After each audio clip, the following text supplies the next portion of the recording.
Pareciera que corren malos tiempos para el debate, para la reflexión, para las explicaciones, para los argumentarios, para los procesos. No sé si para lo emocional, pero tenemos aquí a Victoria Camps. Pero corren tiempos favorables no para los procesos, pero sí para los sucesos, para lo instantáneo, para las actividades. En este contexto, la educación social, que como muy bien sabéis, en muchos ámbitos debe dar respuesta con muchísima frecuencia a las urgencias, pareciera que a veces tiene poco tiempo para pensarse, para la reflexividad. Entendemos que este contexto, este congreso, es fundamentalmente para esto, para pensarnos, para reflexionar. Y por eso pensamos que hoy la educación social está de enhorabuena, porque escoge para la conferencia inaugural a una filósofa, escoge a Victoria Camps, que, como sabéis, sitúa siempre en sus trabajos la justicia social, por tanto, la igualdad, por tanto, también la educación en el centro. A través de sus trabajos se puede intuir fácilmente que le apasiona la reflexión, el disenso antes de llegar al consenso. Victoria practica una mirada siempre interrogante, infatigable, practicando como aguda feminista la hermenéutica de la sospecha, haciendo, creo que como su amiga Amelia Valcárcel dice, de Pepito Grillo de las injusticias. Contamos con Victoria Camps Cervera, catedrática de Filosofía Moral y Política de la Universidad Autónoma de Barcelona. Entre el 93 y el 96 sabéis que fue senadora por el Partido Socialista de Cataluña. Podríamos decir quién considera ella como referente de sus trabajos, pero casi eso mejor que nos lo diga ella, incluso por si me equivoco en mis interpretaciones. Pero destaca por la defensa de la participación e igualdad de mujeres y hombres en la vida política, en la convicción de un estado de bienestar frente a su desmantelamiento. Una activa defensora de la democracia participativa y de una ética que contribuya a una nueva formación para una nueva ciudadanía. En 2008 le fue concedido el Premio Internacional Menéndez Pelayo por su magisterio filosófico y la influencia moral de su pensamiento, tanto en España como en América. De toda su obra no puedo, evidentemente, ni hacer un breve resumen porque tenemos una hora y queremos escucharla, pero sí quisiera destacar lo que yo destacaría pensando en la educación social. Destacaría el malestar de la vida pública, el siglo de las mujeres, hablemos de Dios, junto a Amelia Valcárcel, creer en la educación, la asignatura pendiente, el declive de la ciudadanía y recientemente viene de publicar El gobierno de las emociones, donde habla de virtudes, una palabra que en principio casi parece del siglo XIX, a mí me encantaría, si puede, que hiciera referencia a algo a las emociones. Profesora Camps, como le comentaba cuando buscábamos razones para que viniera a este congreso, la educación social hace poco que llegó a la universidad. Cuenta con un poco más de una década como titulación universitaria, pero tiene un gran bagaje profesional. A través de la historia del presente de los diferentes ámbitos profesionales que se definen como educativos, especialmente en aquellos destinados a personas que están en una situación de especial vulnerabilidad, descubrimos que la educación, aun cuando está presente, no siempre garantiza una mayor autonomía, una mayor libertad, una posibilidad real de construir proyectos de vidas propios para las personas destinatarias de proyectos educativos, ni antes ni ahora. Poder contar con usted para esta conferencia es para la educación social un regalo intelectual. Lo sabemos porque sus trabajos se vuelven a veces referentes imprescindibles para pensar sobre los significados de la educación hoy, sobre sus incertidumbres, sobre sus diversos profesionales, especialmente sobre sus interrogantes, sobre qué significa hoy ser una persona educada, sobre los nuevos saberes para una ciudadanía global en el siglo XXI. Incluso el propio título de la ponencia que nos ofrece Victoria Camps es ¿qué es educar? Pensar en la educación, dar que pensar es para nosotros un objetivo fundamental y es por eso por lo que agradecemos muchísimo a Victoria Camps que pudiera hoy estar con nosotros. Gracias, Victoria.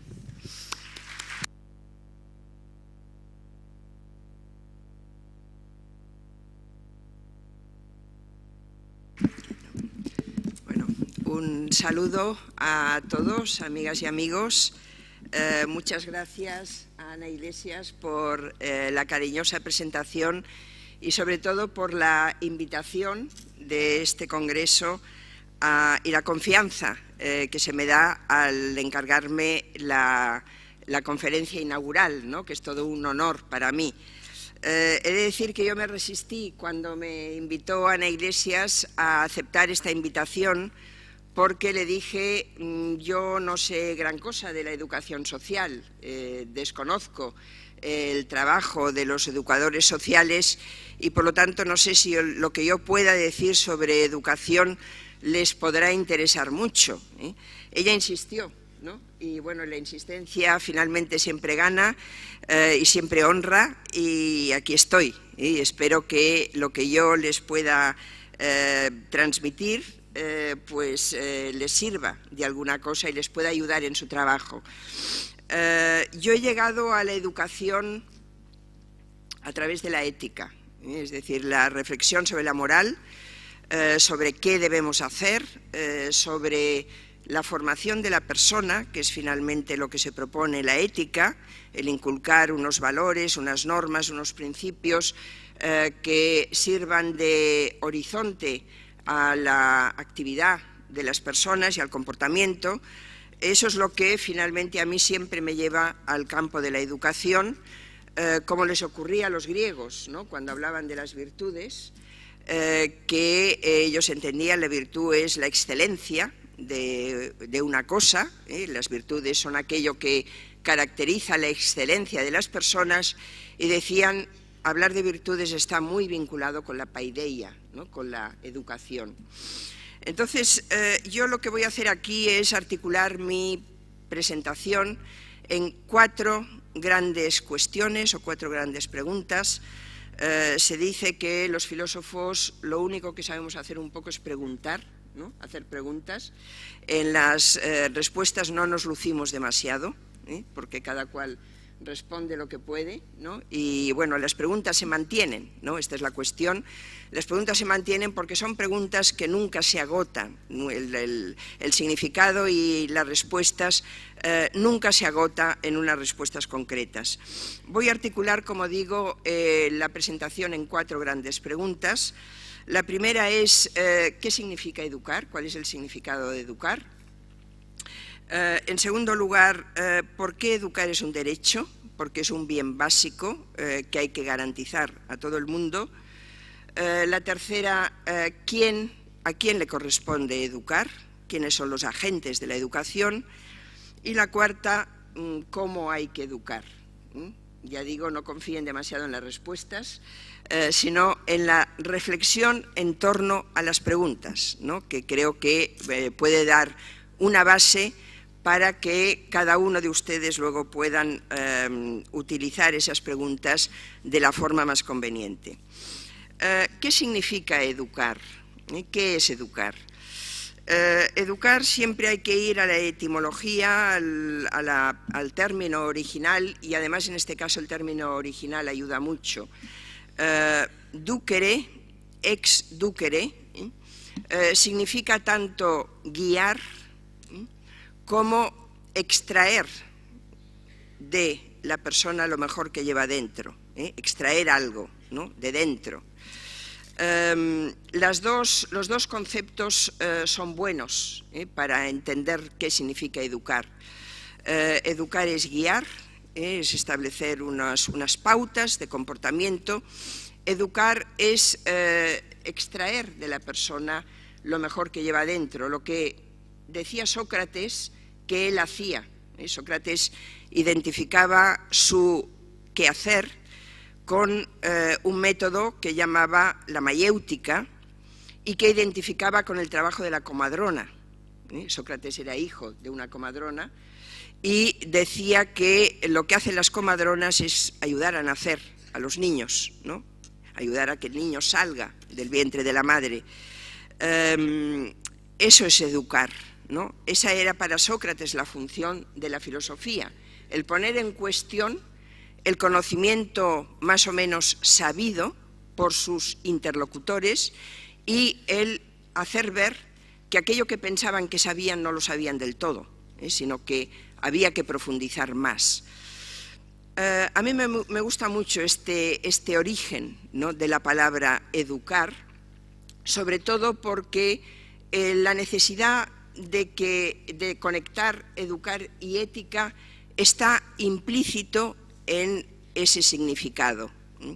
Si educar es guiar y es extraer de la persona lo mejor que lleva dentro, hay que saber qué es lo mejor y qué es lo peor. Por lo tanto, hay que tener criterios para educar, ¿no? Hay que tener criterios para dirigir. El educador está siempre, y esto a veces nos ha parecido políticamente incorrecto, pero no lo es, el educador está en una posición superior al educando, sabe más, teóricamente, tiene que saber más y por lo tanto puede dirigir y puede reprimir. Una palabra que tampoco gusta, ¿no?, pero creo que está implícita en lo que es la educación, reprimir todo aquello que la persona debe procurar que no aparezca, porque no es bueno, porque no es conveniente, y sin embargo potenciar todo lo bueno. Yo siempre he sido muy contraria a las teorías de Rousseau sobre la educación, ¿no?, que es casi uno de los pocos filósofos que han hablado de la educación, ¿no?, y que ha dicho algunas cosas interesantes, dijo algunas cosas interesantes, pero ese pensar en la espontaneidad de la infancia, en la espontaneidad del niño, como lo bueno que ha de proteger el educador, yo creo que es ir sin criterio a la educación, ¿no? No todo lo espontáneo es bueno, hay cosas buenas y cosas no tan buenas, y por lo tanto hay que saber qué es lo que hay que preservar y lo que hay que potenciar. Educar significa formar el carácter, de ahí viene la palabra ética en principio, la manera de ser de la persona, la forma de vida, las costumbres, mores, ¿no?, moral, viene de ahí. Eso es el objetivo de la educación, formar el carácter. Ahora, hoy no tenemos ni podemos tener un concepto unificado de persona. A ver, me explico. En el mundo griego, cuando los filósofos como Aristóteles empiezan a hablar de ética y empiezan a hablar de educación, saben que la excelencia de la persona está en la dedicación a la vida política. El hombre libre, dice Aristóteles, debe dedicarse a la vida pública, debe dedicarse a servir a los demás. Y esa es la forma de vida más excelente. En la época medieval, cuando la filosofía depende mucho de la teología, está muy vinculada al cristianismo, a la religión, a los teólogos, ser buena persona es cumplir los mandamientos de la ley de Dios. Y por lo tanto hay también un concepto unitario de lo que es ser buena persona. Con la modernidad esto se acaba, porque el gran valor de la modernidad es la libertad individual, la autonomía de la persona para decidir el tipo de vida que quiera vivir y la forma de vida que quiera vivir. Y también autonomía de la persona para construir su conciencia y por lo tanto su moral. Los psicólogos que nos han hablado de la evolución de la conciencia moral nos dicen que ser moral, ser una persona con conciencia moral, significa ser autónomo. Es decir, aceptar aquellas normas no porque están establecidas, no porque son leyes, sino porque yo considero que son buenas normas. Eso es ser moralmente autónomo y tener conciencia moral. Por lo tanto, el único valor que hoy podemos entender como el valor que la educación debe transmitir es precisamente la autonomía, es la libertad. Entonces eso ha confundido mucho a la educación y a los educadores, porque ha parecido que educar para ser libres es educar en la libertad, lo cual no es así. No se puede educar para ser libres sin normas, sin leyes. Autonomía significa decidir cuáles son las normas mejores, pero no significa ausencia de normas, ¿no? Por lo tanto, ¿qué significa hoy formar a la persona? ¿Qué significa extraer de la persona lo mejor que lleva dentro? Enseñarle a ser libre, enseñarle a ser autónomo. Pero enseñarle a ser autónomo en un mundo en el cual todos deben poder ser libres.